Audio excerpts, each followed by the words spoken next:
नमस्कार, मैं हूं आपके साथ रोहित। आप देख रहे हैं एनएफ न्यूज।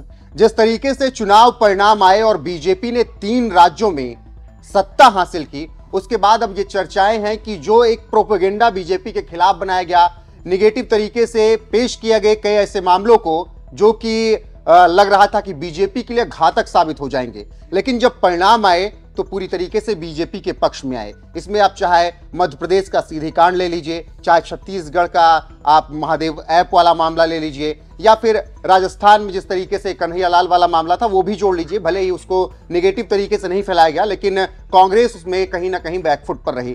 तो इसी पर चर्चा करेंगे। रोहित, क्या कुछ लग रहा है? सीधी कांड के मामले में पूरी तरीके से विपक्ष हमलावर था। कांग्रेस कह रही थी कि देखिए किस तरीके से आदिवासियों पर जुल्म हो रहा है, किस तरीके से आदिवासियों पर पेशाब कर दिया जा रहा है, पूरा दम लगा दिया गया। लेकिन परिणाम जब आए तो बताया गया कि शिवराज सिंह चौहान ने जो कुछ भी किया था, जिस तरीके से पैर धुले, जिस तरीके से आरती की, भले ये भी आरोप लगे कि वो किसी दूसरे व्यक्ति, अलग व्यक्ति की उन्होंने आरती कर ली, उसके पैर धुल लिए, लेकिन परिणाम जब आए हैं तो ये साफ है कि सीधी कांड से कुछ बहुत ज्यादा असर बीजेपी पर नहीं पड़ा। देखिए, एक तो आप जो वीडियो प्रोपगेट कर रहे थे वो महीनों, मतलब बाद में पता चला कि वो महीनों पुराना है। उसके बाद भी अगर आप देखो, आज भी मैं सुबह जब दिग्विजय सिंह को सुन रहा था तो उन्होंने यही अपने जो एक्स अकाउंट है उनका, उस पर उन्होंने लिखा कि भाई जंगल राज की एक तरीके से समाप्ति हो रही है आदिवासियों के साथ। और उनकी पहली ही पंक्ति उसके बाद फिर कहने पे ये थी कि आदिवासियों के साथ, ओबीसी, इसके साथ साथ जो पिछड़ा वर्ग है उसके साथ अब आपको ऐसी कुछ तस्वीरें देखने को नहीं मिलेंगी।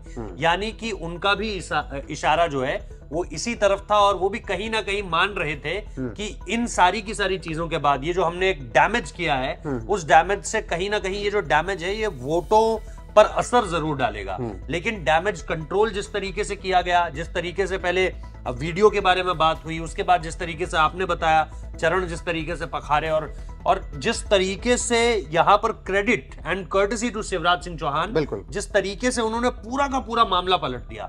कोई और मुख्यमंत्री होता, कमलनाथ होते, दिग्विजय सिंह होते, कोई और होता, मैं कह रहा बीजेपी का भी बड़ा से बड़ा मंत्री होता, शायद वो इतना डाउन टू अर्थ नहीं आ पाता, इस पूरी की पूरी सिचुएशन को इतने करीने से हैंडल नहीं कर पाता जिस तरीके से शिवराज सिंह चौहान ने कराया। और यही वजह है, मैं सुबह से पहले से लगातार एक बात कह रहा हूं कि जो सबसे प्रकट भाव है उनका, वो उनकी विनम्रता है। जिस तरीके से वो अपने आप को पेश करते हैं जनता के सामने, ऐसा लगता नहीं है कि ये मुख्यमंत्री उस तरीके का है जिसे आप बिल्कुल अनअप्रोचेबल मानेंगे, इन तक पहुंचा नहीं जा सकता है, इन तक अपनी बात नहीं पहुंचाई जा सकती है। हो सकता है कि कई लोगों की शिकायतें हो कि शिवराज सिंह चौहान के साथ हमारी जो समस्या है वो ये है कि नहीं सुनते हैं हमारी शिकायत, लेकिन आप उनको कम से कम देखकर ये नहीं बता सकते हैं कि ये बंदा, मतलब बंदा थोड़ा सा कैजुअल लैंग्वेज में बोल रहा हूं, लेकिन ये आदमी जो है वो अनअप्रोचेबल होगा या इस तक पहुंच नहीं होगी। तो मेरे ख्याल से जिस तरीके से वो पूरा का पूरा मामला मोड़ा गया, courtesy, hats off to Shivraj Singh Chouhan. बिल्कुल रोहित, सीधी कांड का जिक्र हमने किया, लेकिन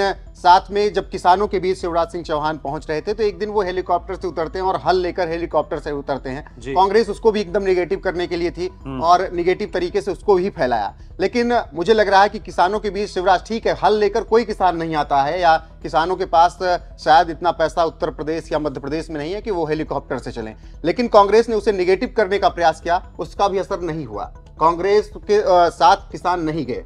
नहीं, मैं सबसे बड़ी बात ये कहूंगा कि शिवराज सिंह चौहान के साथ वो छवि जाती ही नहीं, वो छवि उनके साथ जाती नहीं है। आप उनको ऐसे इमेजिन करते हो कि ये बंदा, अगेन ये शख्स जो है वो किसी बाइक सवार के पीछे बैठा हुआ है जो कि एक वर्कर है पार्टी का, तो वो छवि उनके साथ जाती है। ये हेलीकॉप्टर से उतरकर कंधे में हल रखना, ये आप एसोसिएट ही नहीं कर सकते।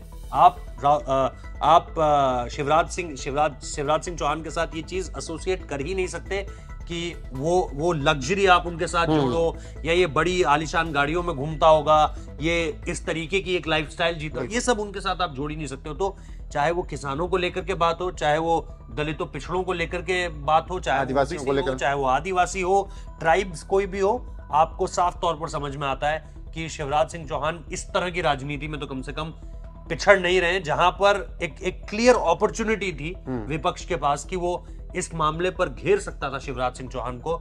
लेकिन विपक्ष ने कोशिश भी करी, मैं ये नहीं कहूंगा कि विपक्ष विफल हो गया, लेकिन एक जिसे कहते हैं ना कि ईंट का जवाब पत्थर से दिया गया है, वो शिवराज सिंह चौहान ही कर सकते हैं। और आज की राजनीति में खास तौर पर, क्योंकि बहुत कम नेता है किसी की आप बोलते हो कि यार ये जिस तरीके से बात करते हैं उसका बड़ा जिक्र होता है, ये जितनी भीड़ लाते हैं, लेकिन सादगी राजनीति में, सियासत में सादगी का बड़ा कम जिक्र। और उसमें माहिर है शिवराज सिंह चौहान। उसमें जो मनोहर पर्रिकर का नाम आपको याद आता है, इनका नाम आपको याद, बिल्कुल, नितिन गडकरी भी उसी में आप शामिल कर सकते हैं। तो ऐसे कई नेता रहे। शिवराज सिंह चौहान ने जिस तरीके से पूरी राजनीति की मध्य प्रदेश में, उसका परिणाम दिखा। 160 प्लस सीटें बीजेपी के खाते में आई, प्रचंड बहुमत मिला है। इसकी शायद अपेक्षा बीजेपी में नहीं की होगी, क्योंकि सर्वे करने वालों को भी नहीं पता था कि इस तरीके से आंधी मध्य प्रदेश में चल रही है।